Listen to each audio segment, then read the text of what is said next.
Oh dear, England just lurched from one disaster to another in this series, and this perhaps today was the worst of the lot. Welcome to the review of day 3 of the second test here in Adelaide. I'm delighted to be joined by Robert Craddock, known throughout the cricketing world as Crash, cricket writer with News Limited here in Australia.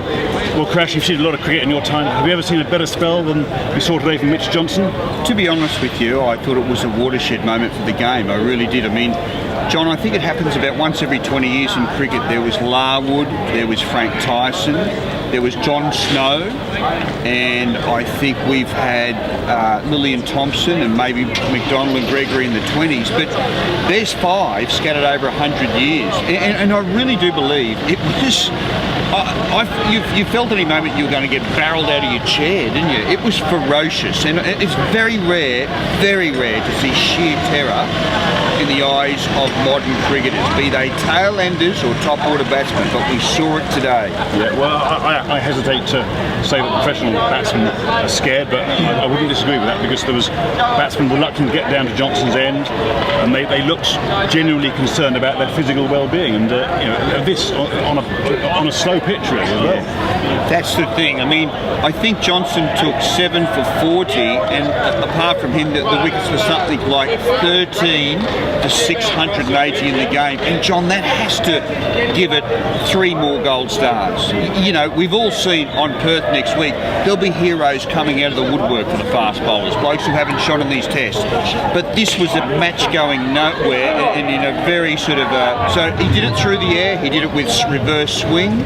He did it because he's a left armour with a quirky angle who's difficult to sight. There was all sorts of factors at play.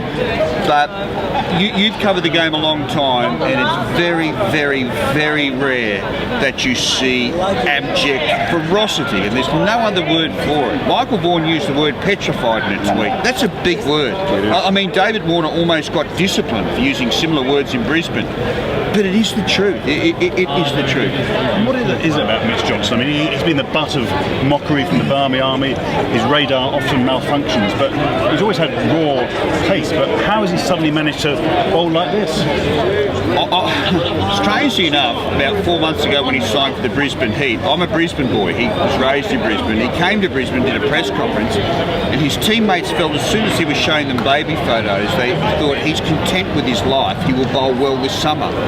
Some blokes can have anything happening in their life and bowl well. S. Warren, clear example. Mitchell can't. He has to be settled on the field. There aren't 2 Mitchell Johnsons. He's had a very tumultuous upbringing from a split family. He's a guy who at times has lacked confidence, acutely, but he's always had ability, John. When speed guns were brought into cricket about 13 years ago in my state, they sent a bloke around the state with speed guns clocking every fast bowler in the state, and he turned up with data saying the fastest 3 bowlers in the state are Michael Kasrovich 3rd, Andrew Bickle 2nd, and wait for it, a 17-year-old kid who bowls in his father's golf spikes, and his name is Mitchell Johnson. Is that right? Well, he's a terrific athlete. I mean, I suppose from England's point of view, few positives, but Ian Bell looked pretty composed against 72 not out. Michael Carberry 60, and between them they scored 132 of the runs out of a total of 172, so they looked composed and relatively calm against Johnson's sort of thunderbolts, but you know, other than that, it was just a debacle, really. Well, it's just blokes playing shots that they shouldn't. Like Kevin Peterson's shot to me was as culpable as Trott's last week. And the talk, of course, John, and you would have heard it, is that has Kevin Peterson's spirit left the building? Has he been sated by his 100th Test match for winning Ashes series, and that's an extraordinary amount, millions and millions of dollars, and which has suddenly made the game just a bit harder to get out of bed for. Well, I mean, this is the Ashes, this is the pinnacle of our sport. If he can't be motivated by that, then there's got a real problem, isn't there? And what my personal view is, this guy's in his early 30s now. He mucks around in all the warm-up games, doesn't apply himself whatsoever, because he believes that he can still get himself up to the big games. But I'm not sure that's the case anymore. You know, he's relied always on this hand-eye coordination. He hasn't got a basic really great batting technique, and I'm not sure once you reach your early mid-30s whether you can actually just turn it on like a tap.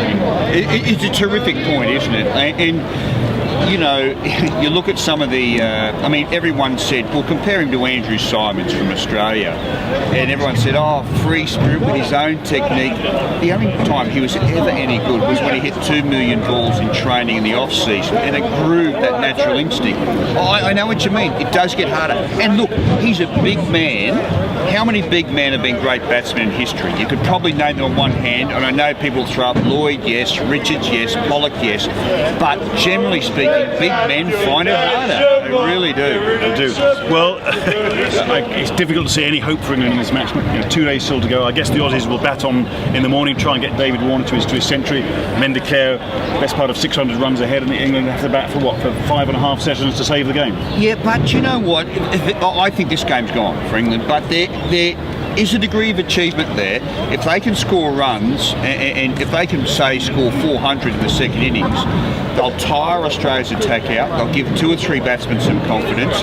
My personal belief is Graham Swan cannot play in the next test, and neither can Monty Panesar. You must play 4 fast bowlers in a fast bowling blitz in Perth. I'm sorry, that's the only way back. Spinners, if Graham Swan in this test series has a bowling average of 99.24 for his 4 wickets, you can't do it in Adelaide, Johnny. I hate to break the bad news.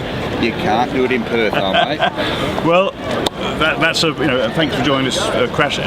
Interesting views on the Aussie slant on this Test match. Hopefully, we'll still be going tomorrow evening, come day 4, and the review of the match as it stands there. But at the moment, it's looking pretty grim for England. So that's me saying cheers.